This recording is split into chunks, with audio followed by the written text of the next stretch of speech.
Après avoir introduit cet enseignement de sociologie rurale en licence de sociologie et évoqué un certain nombre de ruptures, de changements sociaux, de mutations qui ont traversé non seulement le monde agricole, le monde rural, mais aussi l'ensemble de la société, nous en arrivons donc à une partie, j'allais dire centrale, donc dans la réflexion, donc présente en termes d'analyse sociologique des mutations sociales et identitaires, donc qui touchent en particulier, d'une part, les agriculteurs au titre de l'identité professionnelle et d'autre part, les territoires, en particulier donc les territoires ruraux. Je vais revenir quand même, avant d'entrer, comme on dit classiquement, dans le vif du sujet, je vais quand même proposer un certain nombre de rappels qui me semblent importants en guise à la fois de préambule et d'introduction pour cette partie qui se compose de 4 chapitres. Premier chapitre, sociologie historique de la paysannerie. Deuxième chapitre, il sera consacré aux organisations professionnelles agricoles, que l'on dira classiquement donc les OPA, les organisations professionnelles agricoles, à travers le sigle tellement utilisé dans le monde agricole et dans le monde social en général.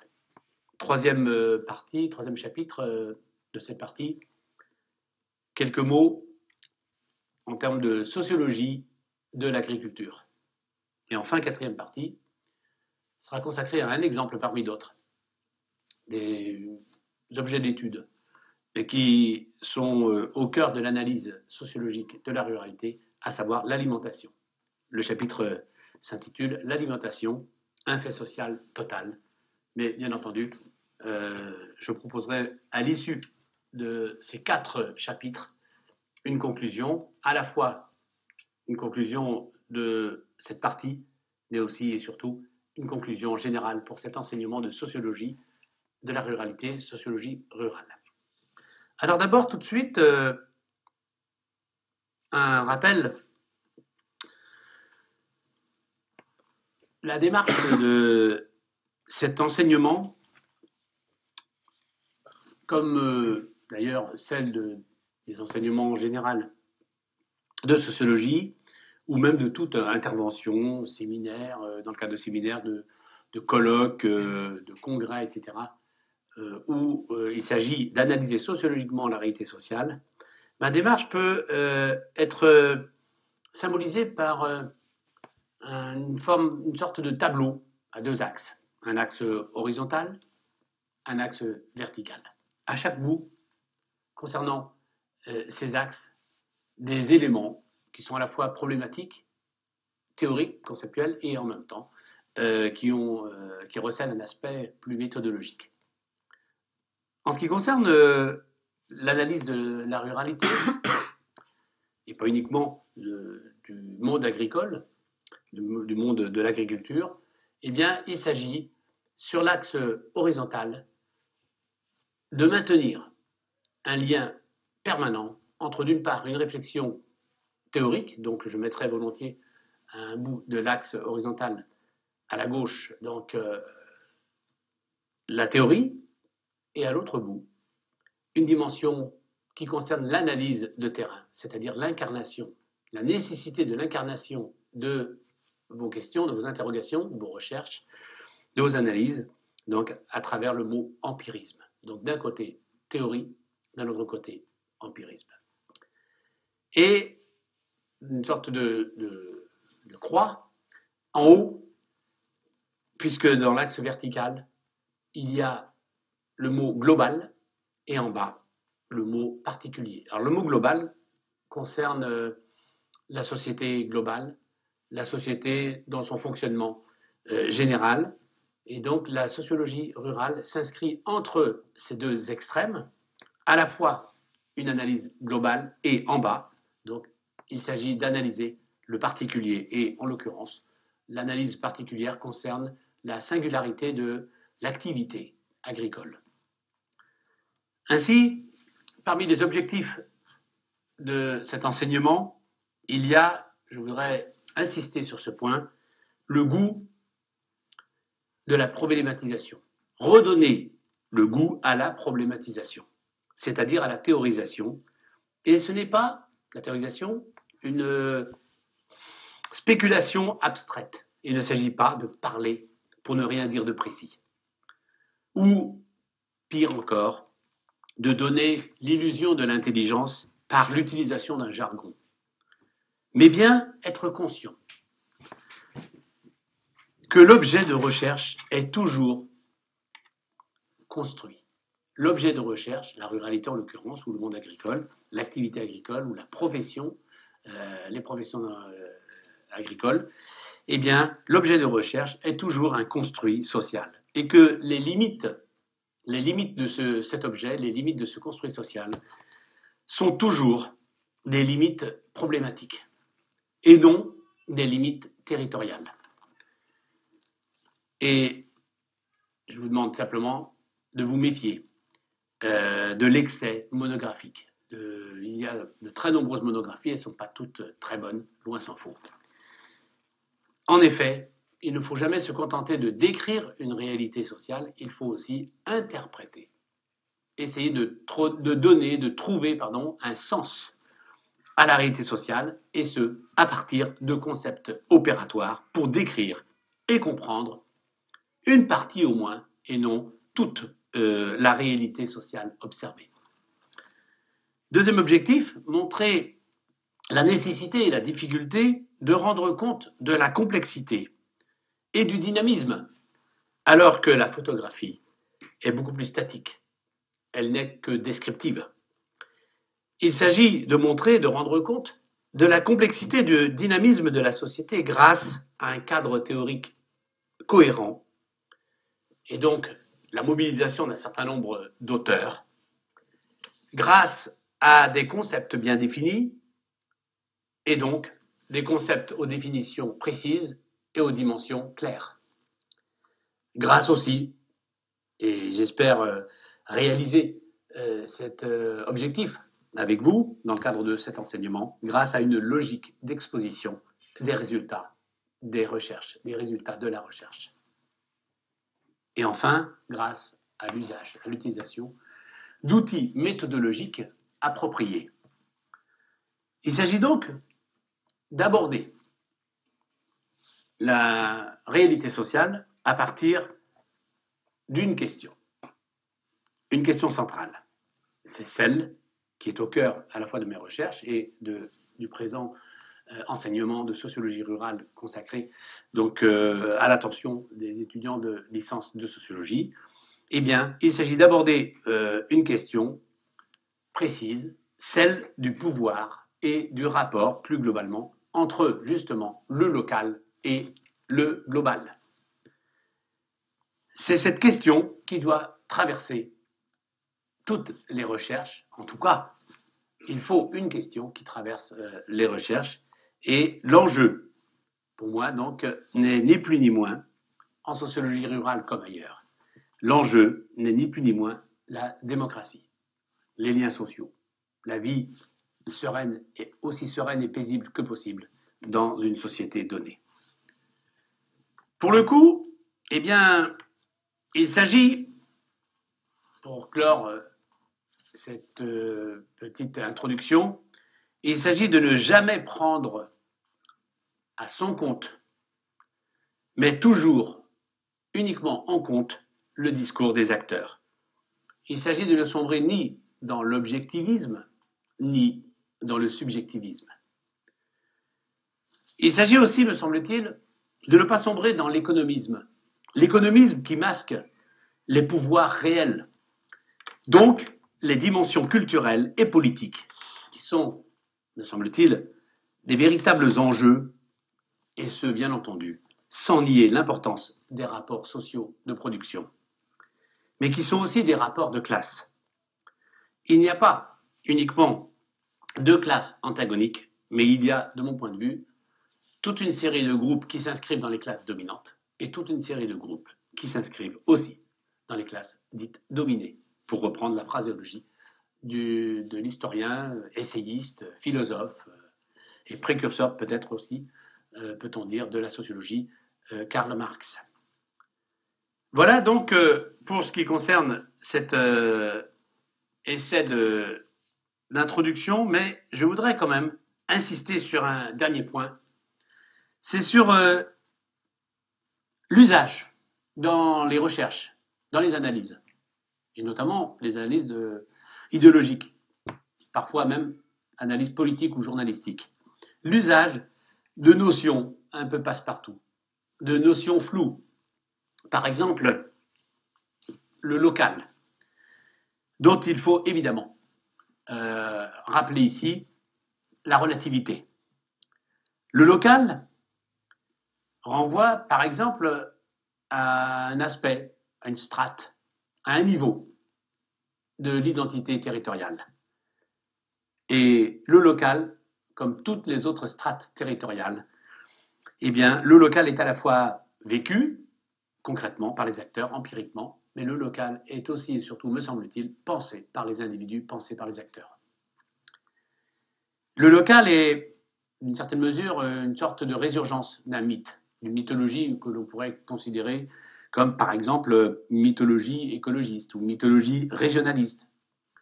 Le local est passé politiquement de la droite à la gauche au XIXe siècle. Être localiste, c'est être considéré comme de droite, et au XXe siècle, progressivement, être localiste va devenir plutôt un projet, une utopie, considérée comme de gauche. En fait, prenons l'exemple du mot, de la notion au pouvoir du pays, du concept de pays. En 1940, le pays, c'est la France. Pétain, De Gaulle. En 1950, le pays, c'est la Bretagne, avec par exemple le CELIB, le Comité d'études et de liaison des intérêts bretons. En 1960 ou 1970, le pays, c'est la micro-région.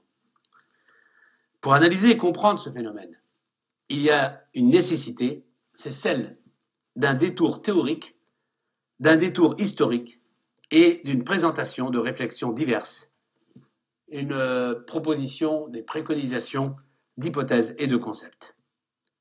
En tout cas, la question de départ, et qui va être au cœur de cet enseignement, peut être résumée à 3 processus, 3 concepts. Premièrement, le concept de modernisation. La modernisation est le fruit d'une action collective, et une action collective de la profession.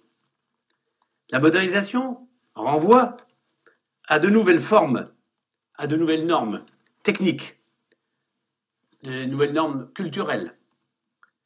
La modernisation renvoie aussi, et surtout me semble-t-il, à l'insertion d'un certain nombre d'individus, d'acteurs sociaux, de citoyens, et en l'occurrence de travailleurs de la terre, et l'insertion de certains et à l'exclusion de d'autres. D'autres petits producteurs notamment se sentent véritablement oubliés, exclus du processus de modernisation. Deuxième processus, et en même temps concept, qui va être mobilisé tout au long de cet enseignement, eh bien, c'est le concept d'européanisation. Aujourd'hui, on ne peut plus penser l'agriculture indépendamment, évidemment, de l'Europe, indépendamment de la politique agricole commune, avec cette question qui est au cœur de l'européanisation, c'est celle de la souveraineté. Souveraineté de l'État, souveraineté politique, donc, de l'État-nation. De moins en moins de décisions sont prises uniquement à Bruxelles, petit lapsus, pardon. De moins en moins de décisions sont prises donc à Paris, et de plus en plus de décisions sont prises à Bruxelles. Est-ce une chance? On peut le penser, en tout cas c'est ce que je pense. Et je crois qu'il faut à cet égard rappeler que les agriculteurs ont été les pionniers de la communauté, des communautés économiques européennes, et que la PAC, la politique agricole commune, a mangé, entre guillemets, jusqu'à 75% du budget total, donc du budget européen. Troisième processus, c'est la décentralisation, avec la remise en cause, remise en question de l'État par l'infranational.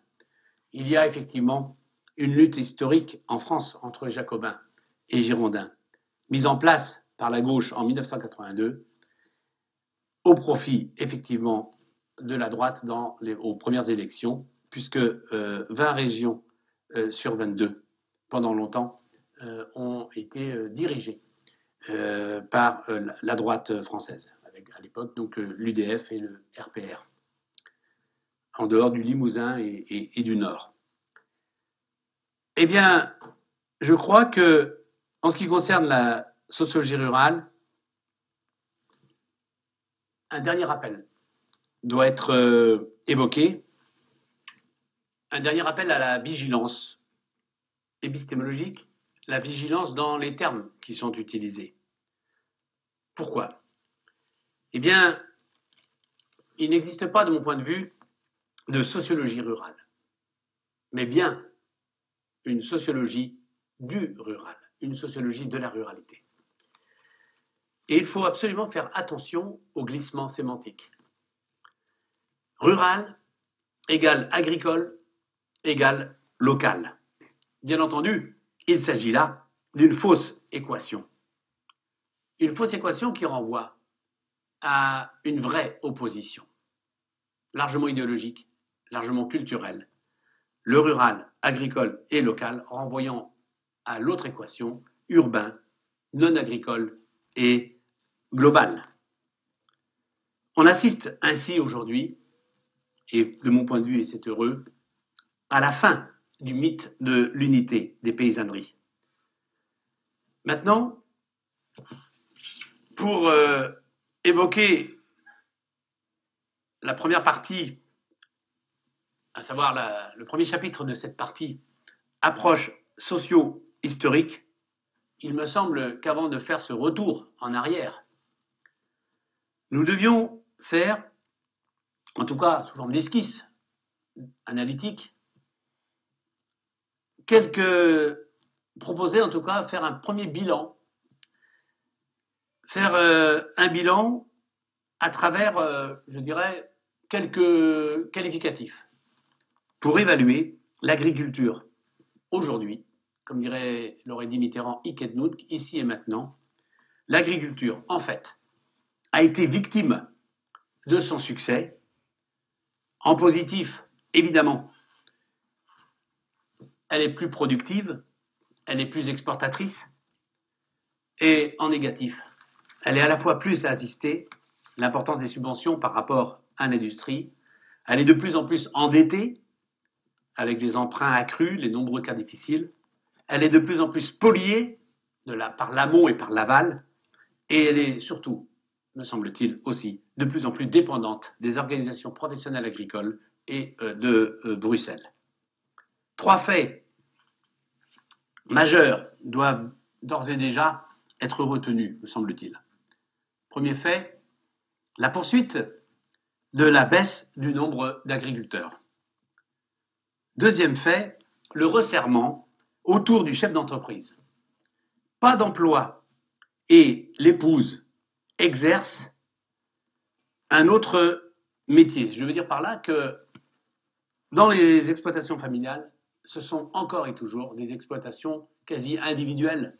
Il n'y a pas d'emploi, ou en tout cas très très peu, dans le monde agricole, enfin en tout cas dans les entreprises familiales agricoles. Nous assistons aussi à la montée de travail précaire, travail saisonnier, à l'apport de stagiaires. L'agriculteur devient un quasi-industriel de l'alimentation, au détriment malheureusement souvent de l'environnement. Compte tenu de ces évolutions majeures, il est fondé de se demander si, en 2015 ou 2016, les agriculteurs peuvent encore constituer une force sociale, une force électorale. Localement, leur poids est de plus en plus faible, d'où la nécessité pour eux de rechercher des alliances stratégiques. Passons maintenant aux dimensions historiques et sociologiques dans le cadre d'un chapitre intitulé « Approches socio-historiques ».